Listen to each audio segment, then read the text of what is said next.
Aujourd'hui, dans le monde des affaires qui évolue à toute vitesse, être entrepreneur, c'est relever des défis uniques, mais c'est aussi saisir des opportunités incroyables, surtout quand on est neurodivergent. Accepter et valoriser nos différences, c'est ce qui nous permet d'être des leaders authentiques dans notre entreprise et dans notre vie.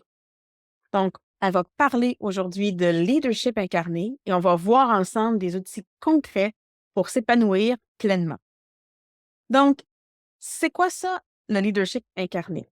Ben, c'est cette capacité à aligner ton esprit et ton corps pour avancer avec authenticité dans ton parcours entrepreneurial. C'est prendre conscience de ta vision unique du monde, de tes forces en tant que femme neurodivergente et de les utiliser à ton avantage.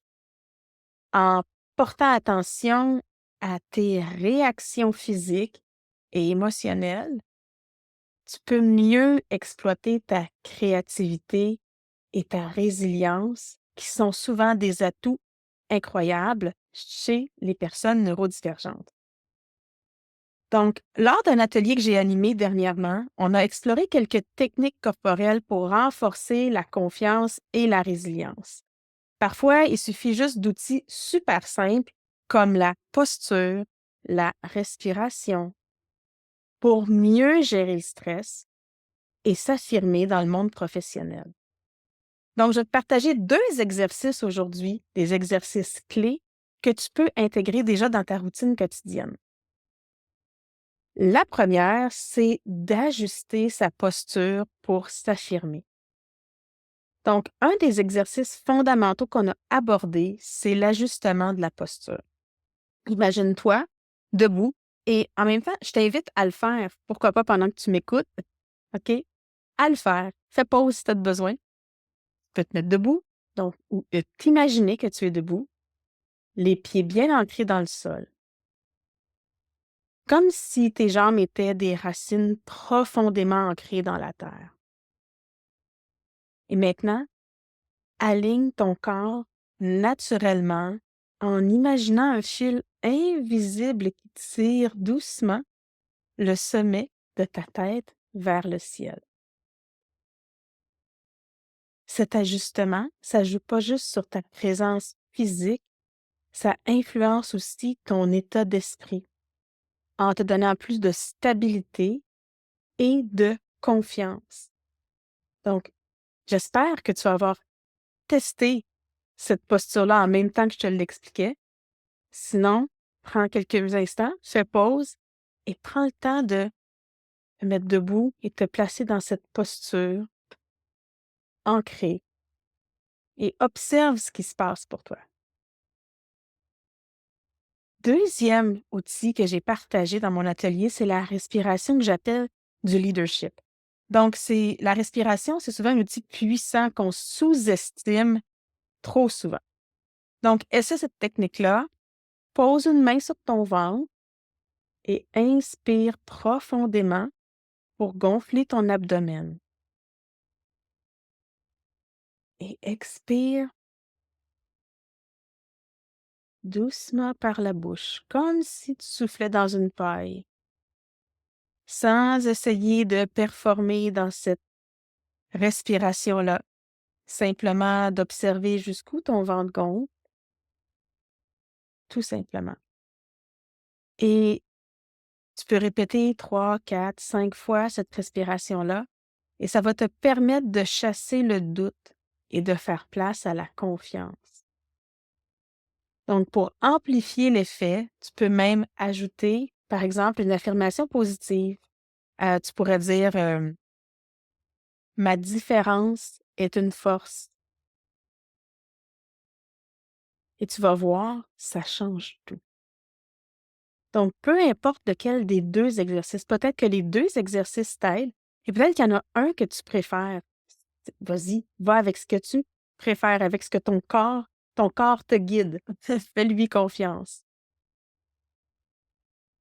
Être neurodivergente, hein, c'est souvent avoir une perception sensorielle accrue, une sensibilité plus forte au stress. Puis en adoptant des pratiques corporelles comme celles que je viens de te partager, ben, tu vas pouvoir mieux gérer ces défis-là. Puis l'objectif, là, c'est pas de te contrôler ou d'atteindre une perfection, comme je te disais tantôt, hein, c'est pas de performer ici, mais c'est plutôt d'accepter, d'observer tes réactions naturelles, puis de trouver un équilibre là-dedans, surtout dans les moments où tu te sens submergé. Ça peut être 2 pratiques qui peuvent te ramener dans l'instant présent, ramener ton corps et ramener ton esprit plus aligné. C'est pas d'être dans la performance de réussir. Peut-être qu'il y a des journées où ce que, hein, ça arrive à tout le monde, on est plus submergé qu'une autre. Il y a eu des différents facteurs qui sont arrivés dans la journée ou ce qui se passe dans notre vie personnelle aussi. Donc, l'important, c'est d'avoir des outils, puis de les intégrer petit à petit, puis de penser à les utiliser. Justement, parlant d'intégrer, là, peut-être que tu me dis, ben là, comment je vais faire pour intégrer ça dans mon quotidien?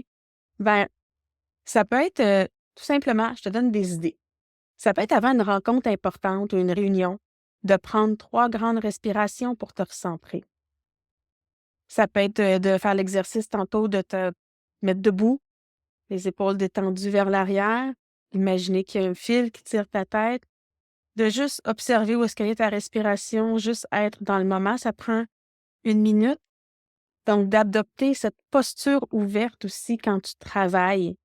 Ou quand tu vois, tu sais, des fois, on travaille à notre ordinateur, puis ben, on se sent comme ça.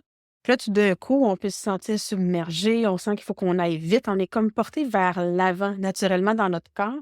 Et ça envoie un signal à notre cerveau qui a comme besoin d'aller plus vite ou d'aller plus se mettre en action. Donc, juste quand on sent ça, de ramener les épaules, s'il faut se lever debout pour se réancrer, et ça va t'aider à favoriser ta concentration et ta créativité. Une autre chose aussi que tu peux faire dans ton quotidien, c'est d'intégrer des pauses sensorielles, que j'appelle. C'est quand tu te sens vraiment, vraiment débordé ou sur le bord ou quand tu sens les premiers signes que tu vas peut-être être submergé, fais une petite marche, va te chercher un verre d'eau, va t'asseoir dans une pièce calme juste pour décompresser. Tu n'es pas obligé de prendre une pause de quoi que, on ne sait jamais. Peut-être que c'est ça que tu as besoin pour ensuite terminer justement ce que tu avais terminé en 30 minutes au lieu de passer 2 heures à essayer, puis essayer, puis essayer, puis être frustré ou avoir de la résistance. Des pauses sensorielles, c'est super important que tu en prennes. Donc, en terminant, je veux que tu saches que développer un leadership incarné, c'est vraiment un processus qui prend du temps. Tu sais, aujourd'hui, je t'ai partagé quelques trucs, mais ça prend du temps, puis chacune d'entre nous, on a notre propre chemin. Puis l'essentiel, c'est vraiment de trouver ce qui résonne le mieux avec nous et avec toi.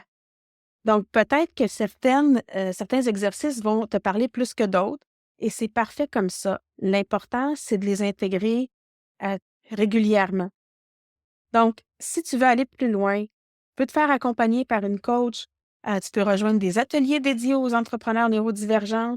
Euh, tu peux surtout, n'hésite pas à t'entourer d'une communauté, par exemple, comme les Neurodivines, qui comprend tes forces et tes défis. Ça fait toute la différence de se sentir moins seul. Donc, je te souhaite d'oser embrasser ton leadership, de célébrer ta singularité, de laisser ton potentiel s'exprimer pleinement. En cultivant ton leadership incarné, tu peux véritablement transformer ta vie et ton entreprise et surtout, surtout, surtout t'épanouir comme être humain, comme jamais auparavant. À bientôt.